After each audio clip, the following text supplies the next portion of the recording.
Bismillahirrahmanirrahim. Assalamualaikum warahmatullahi wabarakatuh. Bismillahirrahmanirrahim. Alhamdulillahirabbil alamin. Wassalatu wassalamu ala Rasulillah wa ala alihi wa sahbihi wa mawala. Allahumma rzuqna al-ikhlasa fin niyyati wal qaul wal amal. Allahumma la sahla illa ma ja'altahu sahla wa anta ya hayyu ya qayyum taj'al hazna idza syi'ta sahla. Amma ba'du, ahbabanal kiram, ini ada sebuah cerita tentang hikmah, yaitu makanan yang halal. Di sebuah cerita dalam kitab Siyar A'lam An-Nubala karya Az-Zahabi, di kitab tersebut diceritakan bahwa ada seorang wali agung yang bernama Ibrahim bin Adham rahimahullah. Beliau menunaikan ibadah haji. Saat usia menunaikan ibadah haji, wali agung ini Ibrahim bin Adham rahimahullah berniat ziarah ke Masjidil Aqsa, yaitu di Palestina sana ya. Untuk bekal dalam perjalanan, maka ia membeli 1 kilogram kurma dari pedagang tua di dekat Masjidil Haram. Jadi ketika beliau menunaikan haji, selesai menunaikan haji dari Masjidil Haram, berangkatlah beliau ke Masjidil Aqsa. Ketika berangkat dari Masjidil Aqsa, beliau membeli kurma sebanyak 1 kilogram di dekat Masjidil Haram untuk bekal perjalanan. Nah, di dalam pembelian kurma tersebut, kurma itu ditimbang dan dibungkus ya, dibungkus. Nah, wali agung ini Ibrahim bin Adham melihat ada ada sebutir kurma yang tergeletak di dekat timbangan. Kemudian karena beliau menyangka bahwa kurma yang tergeletak tadi, satu buah kurma yang tergeletak di dekat timbangan, dia memungutnya, mengambilnya lalu memakannya. Kemudian setelah itu dia menerima 1 kilogram kurma, berangkatlah ke Masjidil Aqsa. Pedagang tadi adalah seorang kakek-kakek yang sudah sepuh ya. Singkat cerita, dalam perjalanan itu sudah selesai. 4 bulan kemudian Ibrahim bin Adham itu tiba di Masjidil Aqsa. Jadi zaman dahulu tidak ada pesawat ya. Jadi perjalanan naik onta mungkin ya, atau jalan kaki mungkin. Jadi memakan waktu 4 bulan namanya, hingga dia sampai ke Masjidil Aqsa. Seperti biasa, ia suka memilih sebuah tempat untuk beribadah. Pada sebuah ruangan di bawah Kubah As-Sakhra, ia sholat dan berdoa khusyuk sekali. Tiba-tiba ia mendengar percakapan 2 malaikat, yaitu percakapan mengenai dirinya, yaitu mengenai Ibrahim bin Adham. Percakapan itu berbunyi begini. Itu dia, Ibrahim bin Adham, ia ahli ibadah yang zuhud dan warok, yang doanya selalu dikabulkan oleh Allah Ta'ala, kata malaikat yang satunya. Malaikat yang satunya lagi menimpali, sekarang tidak lagi. Doanya ditolak, ya, sudah ditolak. Karena 4 bulan yang lalu, ia telah memakan sebutir korma yang jatuh dari meja seorang pedagang tua di dekat Masjidil Haram. Jawab malaikat yang satu lagi. Seketika itu, karena waliullah Ibrahim bin Adham mendengar percakapan 2 malaikat itu, seketika itu terkejut. Beliau dikatakan doanya tidak makbul lagi. Lalu ia terhenyak dan berpikir, jadi selama 4 bulan ini ibadahnya, sholatnya, doanya, dan mungkin amalan-amalan yang lain tidak diterima oleh Allah Subhanahu wa Ta'ala, hanya gara-gara memakan sebutir kurma yang bukan miliknya.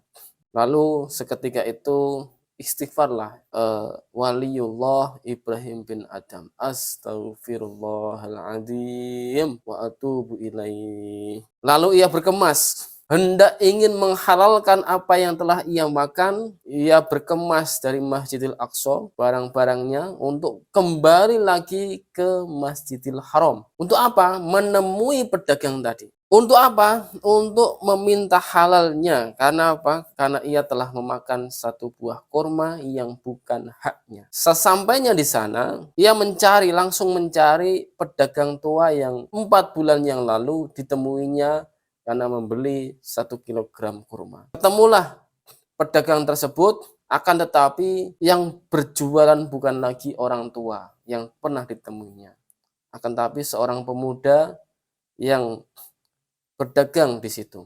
Ia bertanya kepada seorang pemuda tadi, "Wahai pemuda, 4 bulan yang lalu saya telah membeli kurma di sini dari seorang pedagang tua. Kemanakah ia sekarang?" "Oh iya bapakku, beliau sudah meninggal dunia sebulan yang lalu dan sekarang saya yang melanjutkan jualan ini," jawab anak muda itu.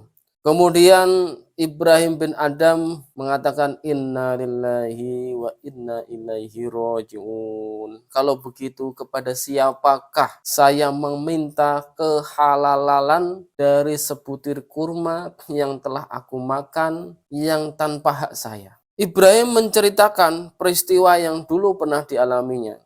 Sampai anak muda itu mendengarkan dengan penuh hikmah. Selesai bercerita kejadiannya, Ibrahim berkata, "Nah, begitulah anak muda. Engkau sebagai ahli waris orang tua itu, maukah engkau menghalalkan sebutir kurma milik ayahmu yang terlanjur saya makan tanpa izinnya?" Jawab anak muda itu adalah, "Bagi saya tidak masalah. Insya Allah saya halalkan. Akan tetapi entah dengan saudara-saudara saya yang jumlahnya ada 11 orang. Saya tidak berani mengatasnamakan mereka atas bapak saya untuk menghalalkan ini." Kemudian Waliullah Ibrahim bin Adam berkata, "Lalu di mana saudara-saudaramu itu?" Kemudian setelah menerima alamat dari pemuda itu, Ibrahim pun pergi menemui saudara-saudara yang lain. Akhirnya selesai juga. Semuanya setuju menghalalkan hanya sebutir kurma yang telah ia makan tanpa sepengetahuan ayahnya. Kemudian 4 bulan kemudian Ibrahim bin Adam sudah berada di Kubah Sakhra lagi. Artinya Ibrahim bin Adam kembali lagi ke Masjidil Aqsa dan beribadah lagi di sana. Lalu tiba-tiba mendengar 2 malaikat yang dulu bercakap-cakap. Itulah Ibrahim bin Adam yang doanya tertolak gara-gara sebutir korma milik orang lain. Nah, kata malaikat yang pertama. Kemudian malaikat yang kedua menimpali, "Oh tidak, sekarang doanya sudah makbul lagi. Ia telah mendapatkan penghalalan dari ahli warisnya. Sehingga diri dan jiwa Ibrahim bin Adam ini telah bersih kembali dari kotoran sebutir korma yang haram karena masih milik orang lain. Sekarang ia sudah bebas."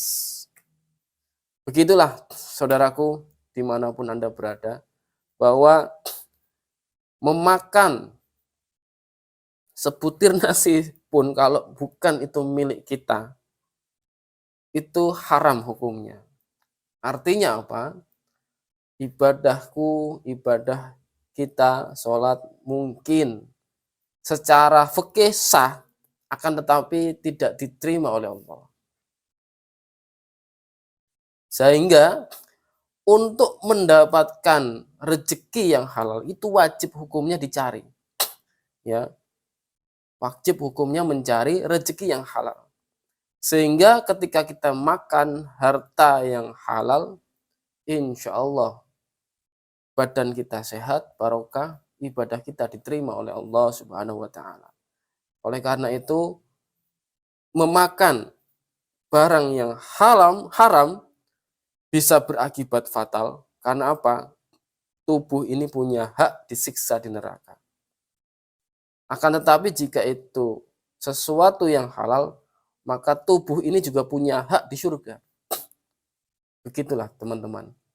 Dimanapun Anda berada, penting sekali melihat, menelusuri, mengetahui dari mana asalnya makanan yang kita makan. Penting sekali dari mana uang yang kita dapatkan untuk membeli makanan ini. Dari mana pekerjaan, seperti apa yang bisa menghasilkan uang dan kemudian membeli makanan dan kita makan. Semuanya harus halal. Insya Allah, walaupun sedikit, insya Allah berkah, ibadah kita diterima oleh Allah Subhanahu wa Ta'ala. Amin Allahumma amin. Jadi mudah-mudahan kita semua diampuni oleh Allah Subhanahu wa Ta'ala karena kita tidak tahu. Maka oleh karena itu kita sebaiknya mencari tahu, belajar ilmu agama dari guru-guru yang sikoh, yang mengetahui kehalalan, keharaman, dari mana pekerjaan dari mana uang yang kita dapatkan, halal atau haram. Nah, itu ya guru kita yang mengetahuinya. Oleh karena itu kita wajib hukumnya mencari guru yang siqoh, yang terpercaya, yang bersanad sampai Rasulullah Shallallahu Alaihi Wasallam. Untuk apa? Untuk menjaga diri kita dari keharaman, dari sesuatu yang haram, dari sesuatu makanan yang kita makan yang entah apakah itu dari pekerjaan yang haram atau yang lain.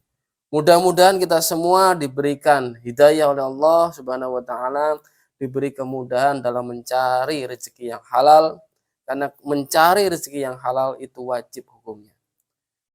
Begitu teman-teman, sepenggal kisah yang mempunyai makna, karena kisah-kisah ini banyak sekali contohnya. Dan banyak sekali kisah-kisah tentang kehalalan makanan yang ia makan. Oke, itu dulu dari saya. Mudah-mudahan bermanfaat, dan yang belum subscribe bisa subscribe. Wallahul muwafiq ila aqwamit thoriq. Wassalamualaikum warahmatullahi wabarakatuh.